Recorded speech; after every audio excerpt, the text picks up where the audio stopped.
Hello! Okay, good morning po sa ating lahat.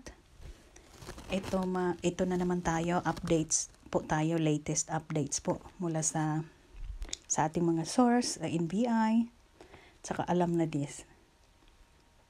Sa mga kumakalat na nakalaya na si Mangusin, huwag po kayo magpaniwala, patuloy lang po kayo umiiyak at umaasa sa kalabasa at sa mga vlogger niya na fake news, kagaya ni Nino Ruelo Varsaga. Sobrang fake news po yung ginagawa niyo, sir. Di na kayo nahiya sa balat niyo. Kunyari pa kayo recorded yung mga gawa niyo, scripted kaya yun. Wag niyo nga kaming pinagluloko sa mga bubong follower ni Mangusin, aka scammer Francis Leo Marcos. So, ito po sa mga nagsasabi na inggit, doon kayo magreklamo sa mga biktima niya, okay? Past and current cases filed against Norman Mangusin, aka Francis Leo Marcos. Ito po yan, ha. Nung pagkahuli po ng NBI, mga bubong followers, pakinggan yung mabuti para hindi kayo maging confused.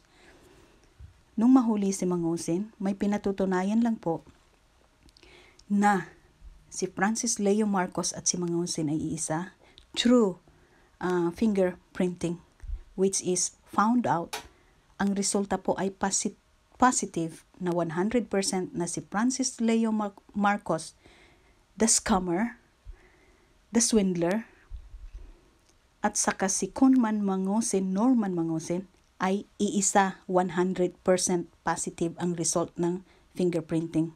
Bakit di kayo maniniwala? Gusto ninyo? Yung Diyos ninyo talaga, dinu-Diyos nyo kasi yan, kaya karma yan ng Diyos para sa inyo, masasaktan kayo. Kasi dinu-Diyos ninyo siya sa kabila ng pandemic na to.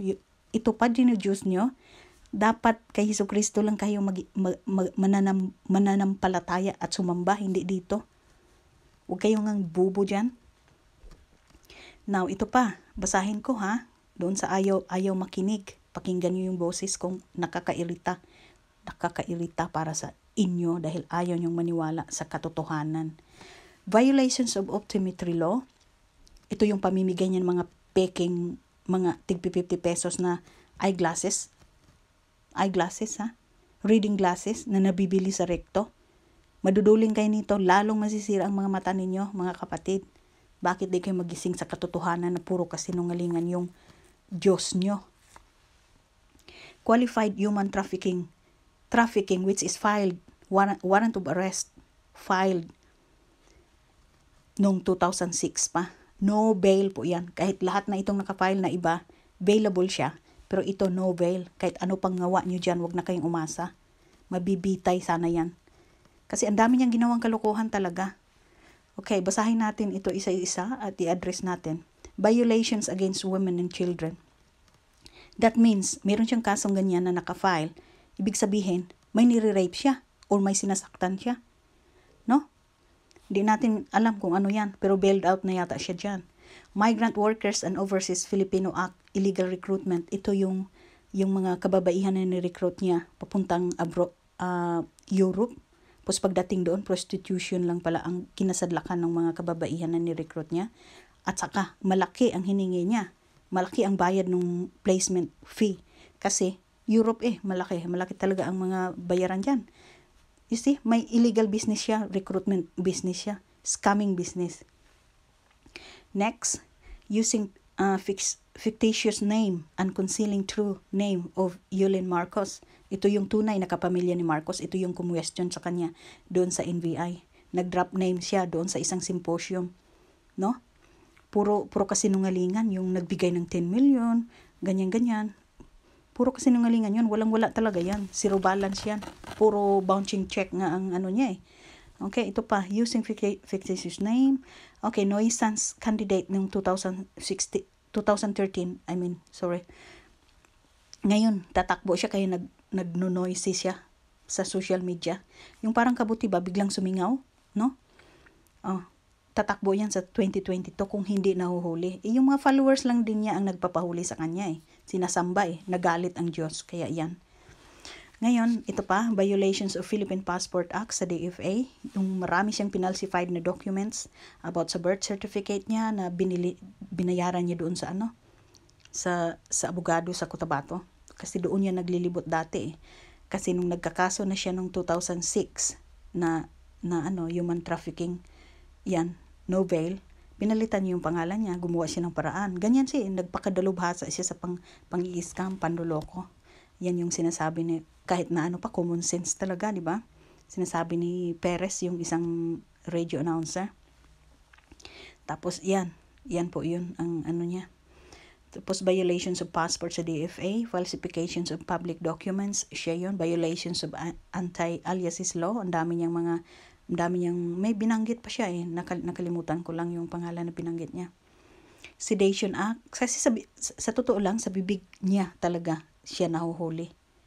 Kung magaling kayong mag-critical analysis sa mga pinagsasabi niya, pati sa video niya, doon talaga siya nahuhuli. Kaya lang nabubulagan itong mga followers ni Peking Marcos. Nabubulagan talaga siya. Wala silang critical analysis. Hindi sila marunong tumingin ng peke at saka natural or original, genuine. Wala silang ganon. Bobo nga. Tapos ito pa, Sedations Act 3815, Article 139. Diba? Nagki-create siya na sa pagtatawag niya ng mga yung parang nagki-create talaga siya ng chaos para ganito sa gitna ng pandemic. Maganda ba yun? Tapos yan, sedations. Estafa 3 cases, violations of anti-bouncing check law. Large-scale estafa. Ito yung mga pending cases po, mga kapatid, na ipa-file against kay scamming Francis Leo Marcos, fake Marcos.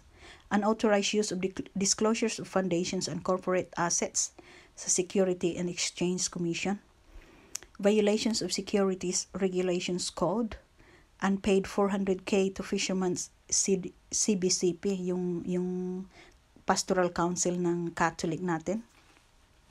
May isa dito na in-scam niya na naghukay siya doon sa hinayaan ni Father, kasi isa nga naman din yung sa nakakatulong sa simbahan, no?